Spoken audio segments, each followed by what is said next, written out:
So, continuing on from our last lecture, what the hell happened here? Well, when a variable is assigned a primitive value, it just copies that value. We saw that with number and strings example. On the other hand, when a variable is assigned a non-primitive value, such as an object, an array, or a function, it is given a reference to that object's location in memory. What do I mean by that? Well, if we collapse this a bit, so this is how JavaScript looks at it. As soon as we create an object or an array, JavaScript gives it a certain key or a location in the memory. These are just random numbers and letters right now, but you can think this of a location in the memory.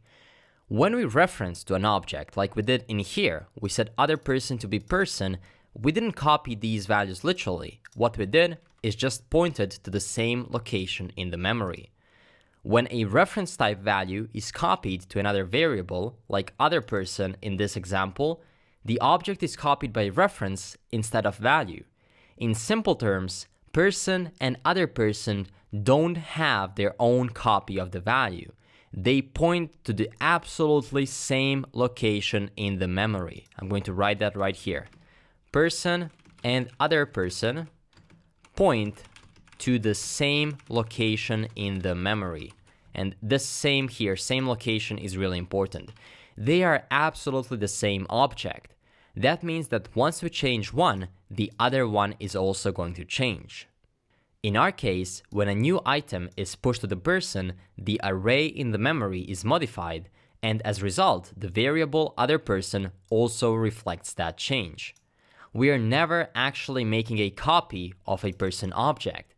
We're just making a variable that points to the same location in memory. We're going to comment this out, and just below, I'm going to write something really similar. Const person is going to have a name of John, and then below, I'm going to create another object, other person, but this time I'm going to literally type in the value right there. And it's also going to have the name of John. These two are identical. Now, if I do something like this, where I try to console log the equality of these two values, so person and then other person, what do you think? Are person and other person equal? Well, they should be, right? They look exactly the same. They have the same keys and values. Let's check it out. As you can see, we got false. You might expect that person triple equal to other person resolve to true, but that isn't the case. The reason behind that is that although person and other person contained identical objects, they still point to two distinct objects stored in different locations in memory. Take a look at this. In here, I mocked that memory location key. In this case, we would have something that looks like this.